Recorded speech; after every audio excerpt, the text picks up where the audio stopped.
How should the Springboks line up against England? Obviously coming off a big win against Scotland, but that lineup is going to change a lot because we've rested a couple of players. As always, please hit that subscribe button, leave this video a like, and leave your opinions down in the comments on who you think should be playing against England. Let's get into it. So first up in the front row. Now against Scotland, we started Ox, Bongi, and Thomas du Toit. And to be honest, they did a pretty good job. I mean, our scrum was one of our best attributes in that game against Scotland, and I don't know if they're going to change too much about it. I think we're definitely going to start Ox. We're definitely going to start Bongi. There is that argument to sort of say, should we give Malcolm Marx a start against England and see if we can get off to a hot start? But again, it's that argument of Malcolm Marx is just so much better off of the bench than Bongi Mbonambe. So it makes sense to have Malcolm Marx on the bench and Bongi starting. Yes, Bongi had a little bit of an off day against Scotland, but he's a high quality player, and I would definitely start him against England. So Ox, Bongi, and then you got to sort of look at that number 3 jersey. Thomas du Toit did a good job, scored a try. Like I said, the scrum was very impressive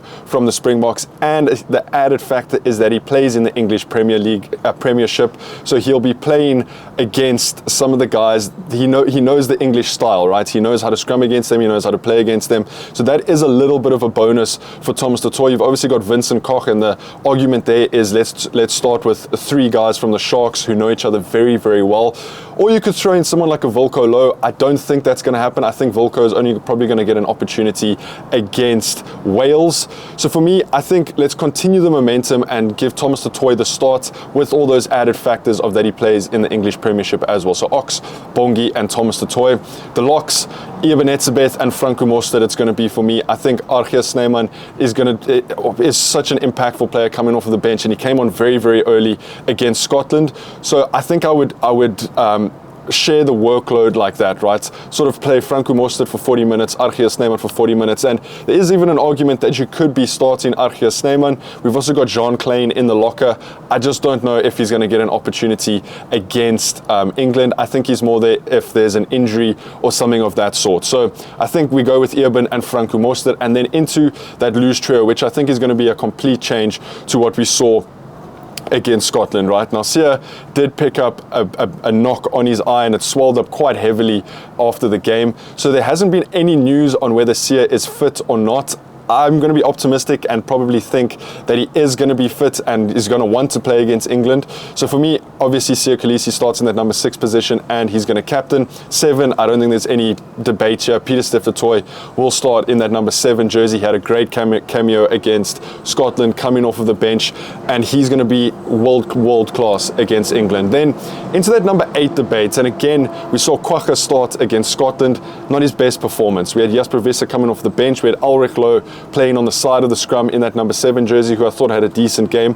Then we've got the likes of Cameron Hanekom in the shed, who could come on and make his Springbok debut. But I don't think they're going to do that. I think Cameron Hanekom is probably going to get a start against Wales next weekend. So for me, I'm going to start Jasper Visser. There is an argument to start Ulrich Loh. He has been playing some good rugby, but I do like that combination of Jasper Visser starting and Ulrich Loh on the bench, with Ulrich playing 8 and Kwagga on the side of the scrum. I don't know if Kwagga is as comfortable as 8 as he is on the side of the scrum. So for me, I would start Jasper Visser. Then into the back line, and this 9 and 10 choice is very tricky, right? Because we saw Jaden Hendrikse and Handré Pollard start against Scotland. Jaden didn't have a great game, if we're being very frank. Pollard had a decent game, exactly what you expect from Handré Pollard. But now against England, right, we still got Manie Libbok in the shed, and if we know Rassie, we know that he's trying to build depth towards that 2027 Rugby World Cup. So it wouldn't shock me if he starts Manie Libbok and has Handré Pollard on the bench. We've also got Jordan Hendrikse in the locker, who is playing some very good rugby at the moment, and sort of provides that utility back that Rassie Erasmus likes so much that maybe we're missing with the Damian Willemse. So you could also have Jordan Hendrikse on the bench. I just don't know if Rassie's going to throw him into the deep end like that, or rather let him go against Wales next week. So this is a very difficult combination to sort out, right? Because you've got Grant Williams, who came on and impacted the game phenomenally well against Scotland. You've got Kobus Reinach with all the experience in the world, and we know Rassie Erasmus loves to go for that Kobus Reinach, Handré Pollard combination in that 9 and 10 jersey. So it's a very difficult choice in that 9 and 10, but as we go down the back line, you'll see that it's our more first choice back line, the one that's been really, really performing well. So I'm not going to stray too far away from that and throw Manie Lebok in the mix. I'm going to go Kobus Reinach at 9, Handré Pollard at 10, and then our two wings who got rested against Scotland, Cheslin Colby and Kurtley Orense, will obviously be starting. Thought Makazole Mapimpi had a great game against Scotland, as he always does in a Springbok jersey. Kane Moody came alive a little bit in that second half, but we still need to work on him a little bit. He's got a lot of development that is needed, but he is one for the future. And as Rassie was saying at the press conference, they're looking for him to sort of slot into that 13 position in the next couple of years. So Cheslin and Kurtley Orense on the wings, and then into that centre pairing. I thought Andre Esterhuizen and Lukhanyo were good against Scotland. They weren't great. Lukhanyo looked like he lacked a little bit of a spark. Andre Esterhuizen was his normal physical self, but there's a reason we rested Damien de Lende and Jesse Kriel, right, for this England test. And I know we've been getting a lot of comments on the channel saying that Scotland often beat England and that Scotland are potentially better than England.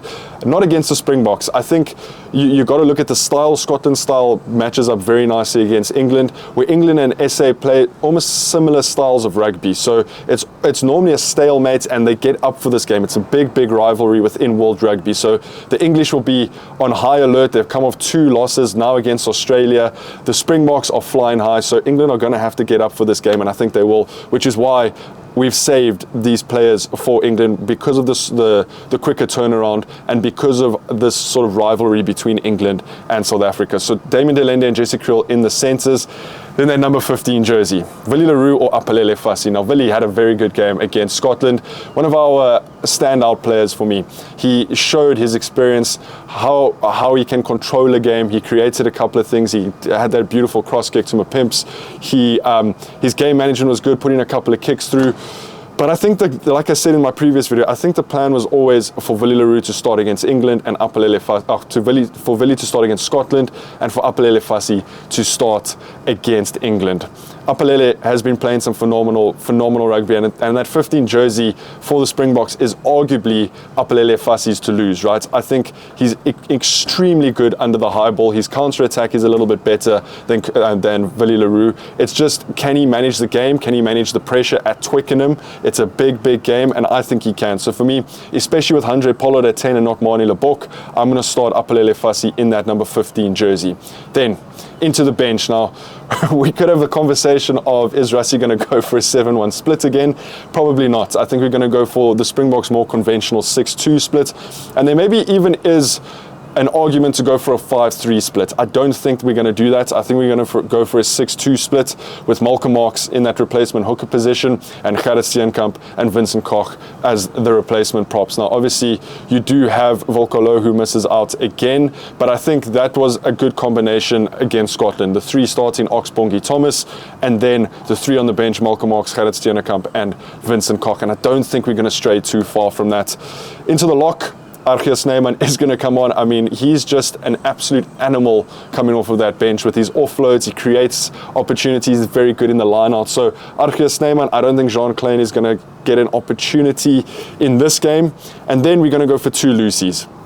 For me, there is an argument to put Marco van Staden in. You've got Cameron Hanekom, but I think we're going to go with Kwagga Smith and Ulrich Loh, right? Kwagga to sort of cover that 6 and 7 position, Ulrich Loh to cover that 8 and 7 position. Pieter-Steph du Toit is also there to cover the lock position. If we get 2 lock injuries, then Archie Snyman and Pieter-Steph will move into the lock department. But I think having Kwagga and Ulrich sort of balances out that forward pack quite nicely. And Kwagga coming off the bench, yes, he didn't have a great game against Scotland, but he's a world-class impact player, and Ulrich Loh has really started to come into his own over the past couple of months. So I think that's a very good bomb squad and a very good pack. And then 2 replacement backs. Now again, this is so difficult because do we bench Manie Lebok and he can sort of play that utility 10-15 position? Do we put Willie le Roux on the bench? It just matters whether Rassie wants Willie to get his 100th cap against Wales or not, because it might be quite harsh sending him home on 99 caps and then he has to wait another season to get his 100th cap. Let's start with the replacement scrum off. I'm going to go Grant Williams. I think Grant really impacted the game nicely against Scotland. Jaden didn't have his best day. Looked a little bit out of sorts. So for me, Grant Williams. Then that player in that number 23 shirt, I'm going to go Willie Leroux. I don't think Manie Libbok's going to play against England. Obviously, I wouldn't be surprised if he does, just because you never know what Rassie Erasmus is going to do. But what Rassie's been saying in the press conferences recently is that Pollard's in form, let's back him and let him play, right? Manie Libbok, yes, had a very good game against Argentina in the last game in the Rugby Championship, had a good game for the Stormers, but in a tight game, it shouldn't be a tight game, but if it is, we need Handré Pollard on the pitch to kick those penalties. So that's how I see the 23-man side lining up, Willie Leroux being the last selection there. As always, let me know what you guys think about this team to face England. Who would you pick? Who would you select? Drop it in the comments. If you haven't hit that subscribe button, leave this video a like, and I'll see you guys in the next one. Take it easy. Peace.